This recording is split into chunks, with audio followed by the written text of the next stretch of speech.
heard knocking at my door. I heard someone knocking. And as I wait and sit, I can hear the tick-tocking. I know of no one living in these woods. I don't understand who would come knocking. No one would. I blew my candle out for fear they would hear the flickering flame flourishing frantically by my ear. They knocked again, and I sat and wait. For terror, they would sense my need to relate.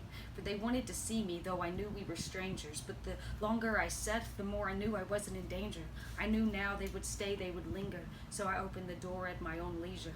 Panicked, they ran in my room, and when we stopped and looked, fear we were consumed. For I was looking at myself, and I sat in wonder, thinking by myself. But I wasn't thinking alone. This was more than a clone. This was something unknown, and we said and both heard a knock. He said, "Don't open it, he will eat your heart." And fear again was all around me, and he looked and grinned and began to surround me. He multiplied and overcame me. He said, "Don't trust anyone," and began to rearrange the organs in my body as I yelled in pain. My body would never be the same. This guy's insane. You couldn't tame this deranged. I fought and screamed, but he overpowered me. He opened his mouth and ate the heart right out of me. He rolled me on to his rug, sat down in my chair and kinda just shrugged. He lit a candle and grabbed a book, and when he heard a loud knocking, he was shook.